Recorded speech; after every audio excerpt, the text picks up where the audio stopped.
हे दोस्तों, कैसे हैं आप सब लोग। आज हम बात करने जा रहे हैं मिस वर्ल्ड ऐश्वर्या राय बच्चन के बारे में। सभी जानते हैं कि मिस वर्ल्ड रह चुकी इस ब्यूटी ने भी बहुत सारे ऐसे कांड किए थे जिसके बाद लगातार ये सुर्खियों में बन चुकी थी। और उसी के साथ साथ आपको ऐसी बात भी बताने जा रही हूँ कि जो पेपर्स लीक हुए थे और जिनमें इनका नाम आया था, यानी कि पनामा पेपर लीक्स को लेकर मैं आज आपको एक बड़ा अपडेट देने वाली हूँ। जिस तरीके से ईडी के द्वारा इनसे लगातार पूछताछ की थी और पूछताछ के दौरान बहुत सारे खुलासे ऐसे थे जो ऐश्वर्या राय बच्चन ने खुद ही कर डाले थे। और बहुत सारी ऐसी बातें हैं जो शायद ही आपको पता होगी, क्योंकि इंडिया से लगभग आपको बता दें कि बहुत सारे ऐसे बड़े बड़े रईस आदमी थे, बड़े बड़े बिजनेसमैन थे जो कि पनामा पेपर लीक्स को जज कर रहे थे, यानी कि उसमें शामिल थे। और बहुत सारे ऐसे लोग थे जिन लोगों का इस पेपर लीक की वजह से नुकसान हुआ।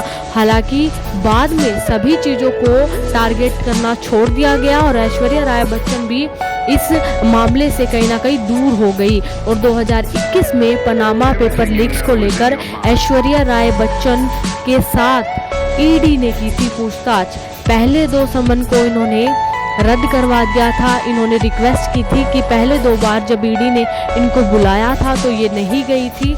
इन्होंने किसी भी ना किसी प्रकार के बहाने को करके ईडी को मना कर दिया था कि अभी हम मीटिंग नहीं कर सकते, अभी मैं नहीं आ सकती हूँ। और इनके साथ साथ एक बड़ी बात यह है कि इनके ससुर यानी कि अमिताभ बच्चन भी इस मामले में जुड़े हुए थे। कहीं ना कहीं रहस्य जरूर बन चुका था कि कौन है जो पेपर लीक्स करा रहा है और कौन नहीं है जो इस चीज़ों को क्रिएट नहीं कर रहा है और कौन क्रिएट कर रहा है। ये सारे सवाल जब पनामा पेपर लीक हुआ उसके बाद ये छूट गए थे, लेकिन अधूरी जानकारी होने के कारण कोई भी इसको व्यक्त नहीं कर पाया था। दरअसल जब ये पेपर लीक किया गया, इसमें एक व्यक्ति सम्मिलित नहीं था बल्कि इंडिया से बहुत बड़ी संख्याओं के अंदर व्यक्ति लीक थे। एक प्राइवेट डाटा था जिसे कि लीक करने की कोशिश की गई और उसी डाटा के जरिए बहुत से लोगों का गलत हो सकता था, ऐसा भी खबरों में सामने आया। फिलहाल ईडी की पूछताछ की गई उस दौरान ऐश्वर्या राय बच्चन ने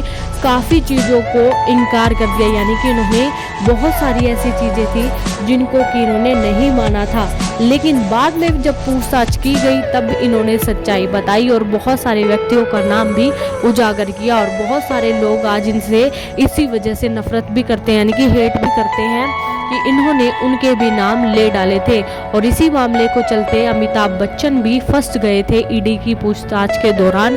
और इस पेपर लीक में उनका सबसे बड़ा नाम आता है और बहुत सारे बिजनेसमैन ऐसे हैं जिनका कि नाम भी प्रकाशित नहीं किया गया था, उजागर नहीं किया गया था, क्योंकि अगर उनका नाम सामने आ जाएगा तो कोई भी व्यक्ति उनसे कांटेक्ट रखना पसंद नहीं करेगा। और बहुत सारे ऐसा माना जाता है कि दबाव भी दिया गया था पैसे से संबंधित या बाकी चीज़ों से संबंधित, जिसके बाद इस मामले को रफा दफा कर दिया गया और इन लोगों को कहीं ना कहीं इस केस से दूर कर दिया गया। लगातार पूछताछ के दौरान भी ऐश्वर्या राय बच्चन ने बहुत सारी चीज़ों से कर दिया था इनकार और लगातार ईडी इनसे पूछताछ करती रही और ये इनकार करती रही हर एक बात से। 2 बार इनको ईडी ने बुलाया और ये नहीं आई, किसी न किसी कारणवश इन्होंने ऐसा बताया।